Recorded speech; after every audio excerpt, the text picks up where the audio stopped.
Look out, Rob Manfred has got a new idea. Who's the most dominant athlete in sports right now? It's probably not who you think. And if you can't trust a certificate of authenticity, what can you trust? It's all straight ahead on a fresh edition of Gordon Damer on Sports.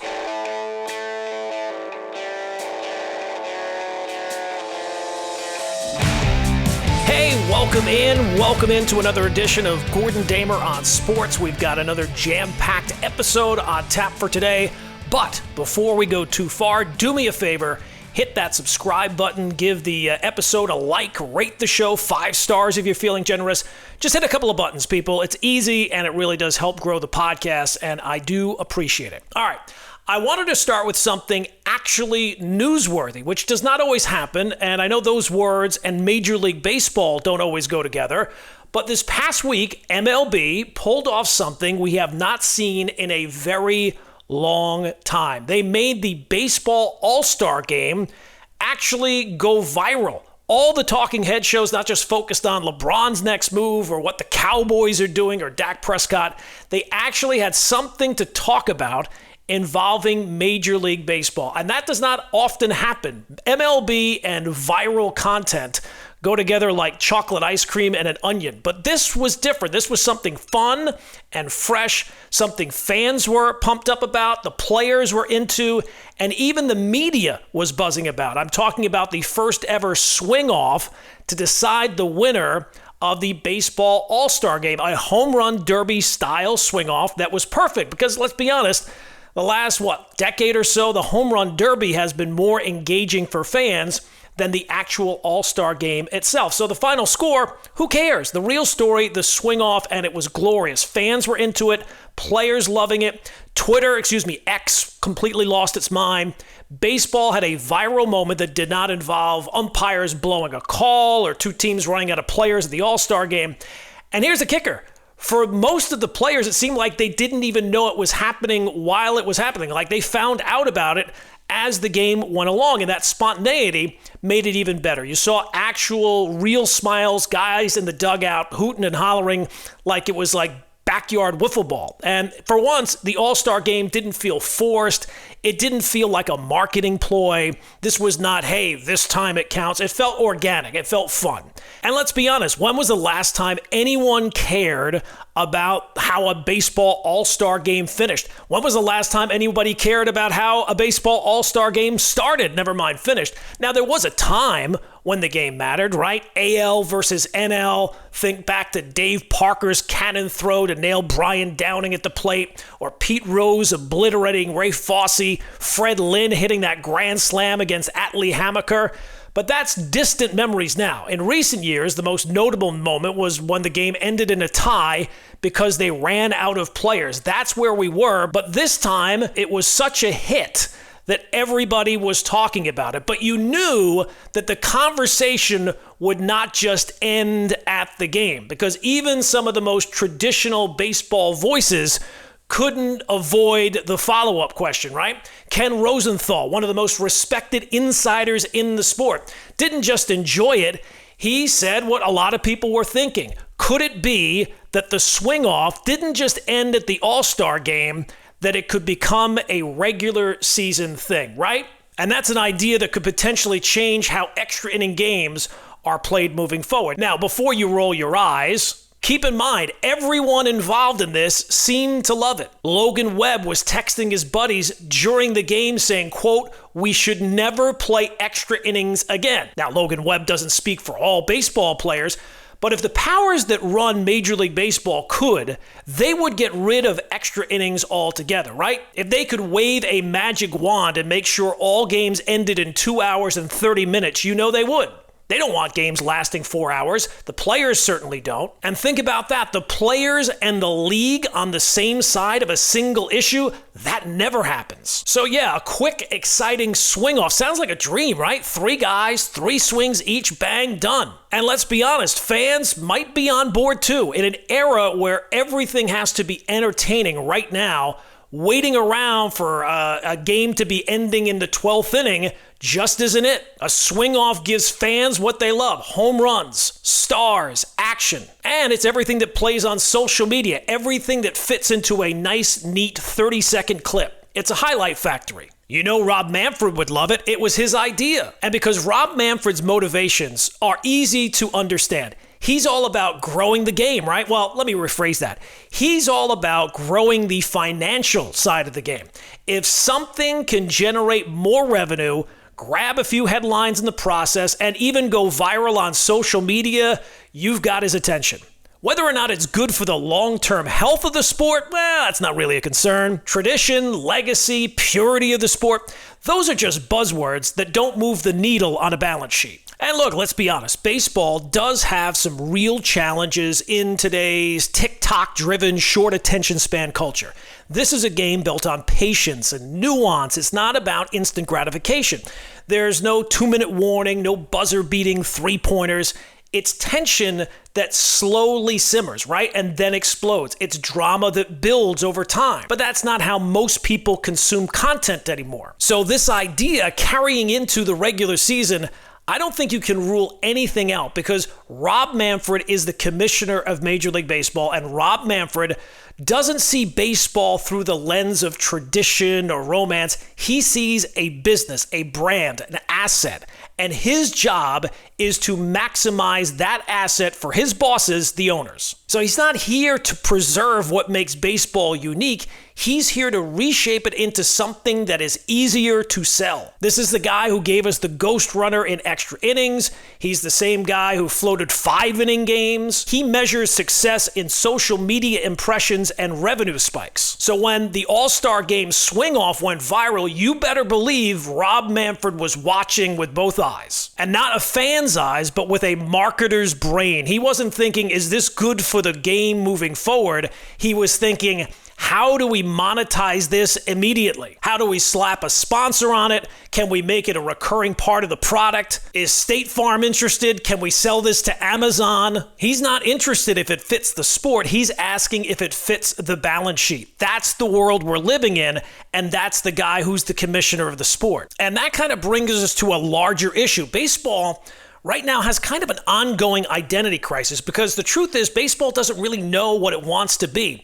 It used to be the national pastime, but that's now in name only. A game of rhythm and ritual, a game that unfolded like a novel, right? The drama builds until the end. But now it's trying to be everything else, and by doing so, it risks become kind of just like everything else. Major League Baseball wants to be fast, it wants to be exciting, it wants to go viral, it wants to be buzzy. And most of all, it wants to be young. So we get pitch clocks, we get larger bases, we want more stolen bases. The Ghost Runner, advertising patches on uniforms and games in London, players mic'd up during at-bats, and now maybe swing-offs. So they're chasing something, what they think the audience wants. But while they chase that, what they're losing is what makes baseball unique. Baseball isn't supposed to be football. It's not basketball. It's not the UFC. It's not designed to be consumed in short clips. It's long form, right? It's gradual. But Manfred looks at that and sees the league and seems terrified that those qualities will make baseball obsolete. They won't hold the attention span of a younger generation that's raised on dopamine hits and dual screens. So he's going to tinker, he's going to tweak, and he's going to try to simplify anything to make the game faster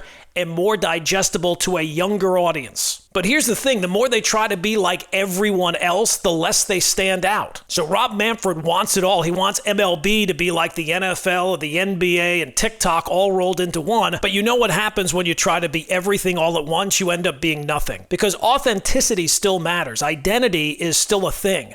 And when you lose that, when you sacrifice what makes you different to chase what others are successful at, you lose something in the process. Now, they're not worried about alienating the fans they already have, because they figured they already got you hooked on the sport. You're not going anywhere. And that's probably true. So hopefully the swing off stays at the All-Star Game and does not move past that. Because look, it was fun. Everyone had fun with the idea. I did too. It was exciting. It was fresh. And it was made for an event like an exhibition of the All-Star Game. But let me be the adult in the room for a second, the voice of reason.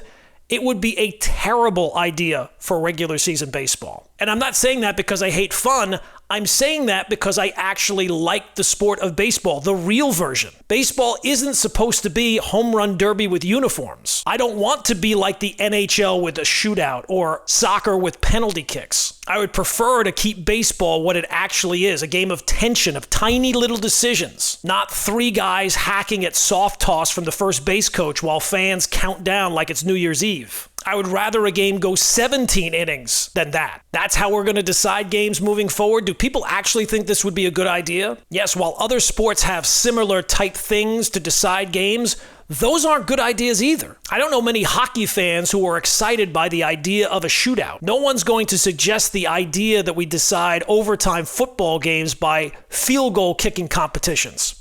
That would be ridiculous. So is this. I get that the novelty of it was fun because it's the first time you saw it, but novelty wears off quickly. What feels exciting in one moment starts to feel cheap when it becomes routine. It just becomes another gimmick. And baseball doesn't need more gimmicks. We've gotten plenty of those over the last few years. Some of them are not bad. Pitch clock certainly works. Ghost runners and bigger bases, I don't need. So my plea to Major League Baseball is keep the swing off right where it belongs, the All-Star Game. The All-Star Game is supposed to be a break from the grind, a celebration of the sport. That's the space where the swing off belongs. Perfectly put. You put that gimmick into real games and the magic is gone. The lightning you caught in a bottle at the All-Star Game worked because it was a surprise. It wasn't on the rundown, right? It wasn't scheduled. But when you try to force that and stamping into every game in the 10th or 11th inning, you're killing what made it special in the first place. It's like interleague play when it first started. It was fun, it was novel, but now it happens every day and nobody cares about it. There's nothing special about it. Same thing would happen here. And unfortunately, the people who are running the sport, they get a taste of something fun and they can't help themselves. They want to package it and brand it and slap a sponsor on it. Remember, the Ghost Runner was supposed to just be for the pandemic and now it's here to stay. So here's the deal. The swing off was awesome. Genuinely, total win for baseball. The players were into it, the fans loved it, and the broadcast was all on board. And that's rare these days. But let's keep that feeling intact and protected. And let's not let Rob Manfred and his marketing team squeeze every bit of joy and fun out of it until there's none left. All right, next up, a question. Who would you say right now is the most dominant athlete in their sport? Now, look, it's a long list you could probably put together, but however long that list is, I think one name that has to be fairly near the top, if not at the top, is Scottie Scheffler. Scottie Scheffler very well might be the most dominant athlete in the world right now. Now, that might sound crazy, but after what we just watched at the British Open, I'm not so sure anymore. Now, look, that word dominance is usually reserved for the LeBron Jameses or Shohei Ohtani or Patrick Mahomes. And especially in golf, those conversations get a little tricky because the moment you even whisper someone's name in the same breath as Tiger Woods, people roll their eyes, they think you're a prisoner of the moment and that you need to slow down. But here's the thing. Scottie Scheffler is forcing his way into that conversation. And the craziest part, it's not even a conversation that's based on flash or highlight reel type of shots. It's based on this undeniable feeling that he has and that Tiger had when he was at the top of his game. And it's that when they're winning, when they're in the competition and they're within striking distance, the result feels inevitable. Tiger had that trait. Michael Jordan certainly had that trait, that unspoken universal understanding that if they're in the arena, they're going to win. It wasn't a matter of how, it was a matter of when. And that's where Scheffler is right now. Because when you look at what happened this past weekend, you could say the tournament basically ended Friday night. As soon as he made those two clutch putts right after Fitzpatrick made a brilliant par save, it was like something flipped and he just took over. Saturday was a walk in the park, and I don't know about you, but by the time I turned on the television on Sunday, it was already over. He took a double bogey, it didn't matter. Harris English shot a 66, didn't matter. No one pushed him, no one made him sweat, because when Scheffler got a 54-hole lead, it's over. It's inevitable. He's going to win. He's now 10 for 10 in those situations, and that is the stuff of Tiger Woods. And it's not just the wins piling up. It's how he's doing it, which is different than the way that Tiger did it. Scheffler's doing it quietly, methodically, without hitting you with insane highlight shots. He's not carving corners. He's not holing out from a bunker. He just kind of removes all risk from the equation. Hits greens, avoids trouble, grinds out early birdies, smothers everyone else with his consistency. So you know what it feels like? It feels kind of boring, which kind of makes it scary. Because boring dominance, to me, highest level of control you can have in sports. When someone is so steady, so technically precise, and mentally locked in that the result feels preordained, that is a different level of dominance. So the stat that was getting thrown around a lot, the 4 major championships he has won took place in a span of 1,197 days, and that's the same exact amount of days it took Tiger to go from 1 major to 4 majors. So Scheffler's not just flirting with history, he's right there with it. 2022 Masters, 2024 Masters, the PGA in 2025, and now the 2025 Open Championship. So all that's left now is the US Open, and he's got the career Grand Slam at 29. So yeah, if you're being mentioned in the same breath as Tiger Woods, you have to be, I think, in the conversation for the most dominant athlete in sports. Maybe he's not the only name on the list, but it's not a stretch anymore to say he belongs there. And he's so different than most of the people that would generally get that kind of attention. Like the week started with him asking, what's the point of all this? Just this existential shrug of a kind of quote. And then he goes out and obliterates the field like he's got no doubts about anything. So that makes him kind of hard to define and an outlier when you're generally talking about the greatest person in sports at any given moment. Especially nowadays where everything feels so pre-produced. He's not chasing fame, he's not chasing a brand, he's simply chasing wins. And right now he's collecting them at a pace we have not seen since peak Tiger. There's no extra flair, there's no flashy fist pumps, there's no screaming at the heavens. He'll win a major and celebrate for like 3 minutes and then move on. So yeah, you can debate who's more dominant by whatever metric you want, win percentage, overall influence, the talent level, the global attention, but you can't ignore what Scheffler is doing right now because he's dominating the hardest game in the world to dominate, an individual sport with unpredictable conditions in all these different countries, and he's stacking trophies. So it might be boring, but boring has never looked so inevitable. And maybe in sports, inevitability is the ultimate flex.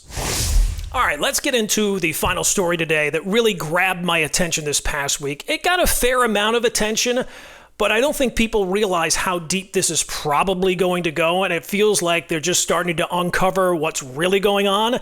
And at the end of the day, these stories are just going to become more commonplace, especially if investigators continue to dig. So when you hear sports memorabilia, you might think, my dad had a Mickey Mantle autographed baseball or an autograph from Willie Mays or whatever.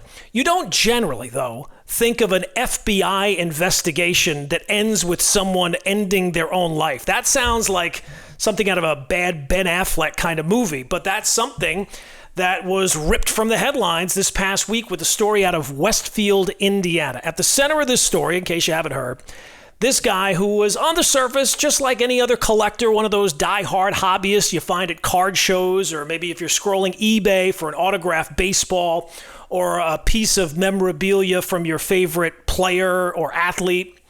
But according to the FBI, this guy was involved in something way bigger than anybody really realized. He wasn't just faking the occasional signature. He was churning out tons of them in bulk. Baseballs, jerseys, helmets, all the big names, even those who don't ordinarily sign. And he was flooding the market with fakes through online shops and even some dealers who had no idea what they were selling. And this dude was cashing in big time, hundreds of thousands of dollars a year, millions over the years, and maybe more. And it's wild. It makes you wonder if you're not part of the collector. I'm not a big collector of things. But you wonder how many of these signed items that are out there, the ones that you see in all these shops, are they even legit? Because if this story is an indication, they're probably not that many, and certainly not as many as people think. And the scale of it was staggering. The FBI believes this operation went on for over 20 years, meaning for 2 decades. fake memorabilia was flooding the marketplace, slipping past collectors and shops and grading companies. And we're not talking about the occasional signed 8x10. We're talking about bulk orders of forged baseballs, forged jerseys, helmets, often tied to the biggest names in the sport. So the guy involved was Brett Lemieux, a 45-year-old Indiana man and the founder of a company called Mr. Man Cave. He was the center of what authorities believe could be the largest counterfeit sports memorabilia scheme in history, bigger than Operation Bullpen, which you might have heard about back in the 90s when the FBI cracked down on a massive ring of forged autographs with Babe Ruth and Mickey Mantle. This time, though, is even bigger. Lemieux's company claimed to have the largest framed jersey inventory on the internet. Turns out, a lot of that inventory, most of that inventory, was completely fake. According to reports, the operation made over $350 million in profit through the sale of counterfeit items. Let that number sit in. $350 million. That is not a garage sale hustle. That is an empire. And it all started to crumble in the last couple of weeks. Back on July 15th, the FBI and local police raided a location in Indiana, and that's where things started to unravel. Lemieux, sensing what was coming, did something few people would have expected. He confessed, not to the police, not through a lawyer, but of course, since this is 2025, he confessed on Facebook. He posted a detailed breakdown of the operation to a private Facebook group called Autographs 101, and he told it all. He named names, described how autographs were forged using auto pen technology, and how he and his alleged co-conspirators created fake certificates of authenticity that looked like they came from the real thing, industry's most third-party verifiers, JSA, Fanatics, TriStar. And he said the money was just too good to pass up, that he wanted to stop, but he just couldn't, and he didn't. The post was only up for a short time before it was deleted, but not before, of course, it was screenshotted and passed around the memorabilia community like wildfire. Then the next day, on July 16th, police responded to another address tied to Lemieux, and this time found him dead of an apparent suicide. The coroner confirmed the death, and the FBI is now involved in what could be one of the deepest scandals in the history of sports collecting, which always kind of seemed like it was kind of a dirty place to begin with. So this is where it gets a little weird and also to me a little interesting, because let's zoom out for a second. Why is autographed memorabilia such a massive business still in 2025? Look, when I was a kid, when you were a kid, a time decades ago, getting an autograph from an athlete meant that you had a personal connection to them, right? You met them. You were there. You got to see Hank Aaron. He signed your scorecard, or you caught a foul ball and Ken Griffey Jr. scribbled his name on it. That was special. I get that. But now, everyone has a camera in your pocket, right? You can record a selfie with LeBron James walking by. That's the proof. Isn't that a better connection to an athlete than a signature? Isn't that the real connection? But yet somehow the value of signed items has only increased. The market is bigger than ever before, and it's no longer about personal moments. That's long gone. Now, with everything about athletes, it's about commerce, it's about investment, and it's about status. That's where people like Brett Lemieux come in. He saw an opening in a bloated, unregulated industry, and he ran with it. Not for a year or two, for 2 decades. One of the more incredible revelations in his Facebook post was that after Kobe Bryant's tragic death in 2020, he claimed he pumped more than 80,000 fake Kobe-signed items into the market. Think about that. 80,000. That is a staggering number. And while he didn't disclose how much he made from that, you can pretty clearly make out he made a fortune. If he didn't make a fortune, he wouldn't keep doing it. So to me, this whole thing exposes a major truth that people in sports media or people in sports collecting just don't want to admit. The autograph industry is at its core built on trust. And that trust clearly has been exploited to the point of collapse, right? Authentication companies are supposed to be the guardrails, but the reality is they're not perfect, they're fallible, they've been fooled before, they'll be fooled again, and they're not regulated. There's no federal oversight, not saying that federal oversight would help, but it's a gray market built on belief, and once that belief is gone, the whole thing should fall apart. That's not what's happening, but it's what should happen. But here's the angle I think most of us are missing.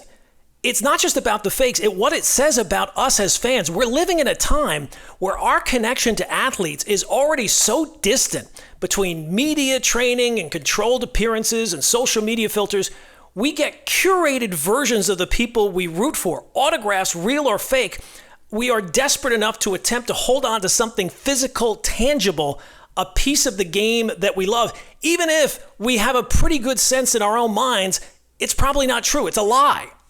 And that's why the Lemieux story kind of hits so hard. It doesn't just expose one fraud. He was a fraud, but it exposes the illusion that we as fans can still own something real. Think about the fans who bought those fake Kobe items after his death. To them, it wasn't a jersey. It was a memory, right? A tribute to a guy they loved. And now, chances are those things, all of them, were fake. Now, Fanatics, the multi-billion-dollar company that dominates the memorabilia space, has already said that they were aware of Lemieux and helped the investigation. They also claim that they never bought or resold any of his products. But it's kind of hard to believe that none of his fakes made it into circulation through secondary markets. Collectors are already probably panicking, trying to trace holograms or verify signatures or trying to figure out what's real and what's not, trying to determine if that jersey that's hanging on their wall is actually worth $700 or it's just a piece of framed fiction. Experts like Steve Grad, a well-known authority in the field, said that Lemieux's work was well-known in the industry, which is not exactly comforting, because if people knew that this dude was a fraud, why was not more done sooner? And what does it say about the other actors that are still out there? If one man could orchestrate this kind of scam for 20 years using high-level forgery tools, what does it say about the ones we don't know about yet? That's what I was talking about before, where it feels like if authorities and investigators want to really crack down in this space, there's no shortage of people that they could probably look into. So maybe that's what the industry needs, like a full-scale teardown, because the days of just blind trust and certificates of authenticity, that needs to be over. The days of thinking a signature means anything in a world where we have AI-generated deepfakes and facsimiles and auto pens, you have to realize those things are not worth the paper they're printed on. So I don't know where the future of sports fandom goes from here. Maybe it isn't about signatures. Maybe it's about access. Maybe it's about experiences. It should be about something you can't replicate and hang in your basement. Because ultimately, the Brett Lemieux scandal is just a cautionary tale, but it's also a mirror to us sports fans. It forces us to ask why we value the things we value and whether we're just kind of as complicit in creating an industry that's built on myth. So the story's not going away, not next week, not next month. That investigation will only go deeper and probably more names will be revealed and more fake items will be discovered. And really the only way to crack down on this is when fans stop worshiping a simple signature and start valuing something a little bit more real. Because until then, the tools of faking these type of things are just getting better, so stories like this will continue and then multiply. We live in a world increasingly driven by appearances over authenticity, where perception is curated, right? Reality is optional. Social media has only accelerated it. A signed ball, a game-worn jersey, a piece of memorabilia. These items are no longer just sentimental tokens or symbols of fandom. They become status objects, right? Clout for currency. And as long as those signatures carry financial and, more importantly, social value, there'll be people willing to fake them, to sell them, and exploit the fans' emotion tied to them. So the story here isn't just about forged items, it's about an entire marketplace that's built on illusion and a culture that's willing to embrace it, often without asking too many questions. So the deeper issue isn't just about fraud, it's about our collective willingness to believe. And until that changes, this won't be the last scandal of its kind. All right, that is going to do it for another edition of Gordon Damer on Sports. If you've not already, do me a favor, hit that subscribe button wherever you're listening. That way you never miss an episode, and we'll be back later this week with a fresh edition of Gordon Damer on Sports.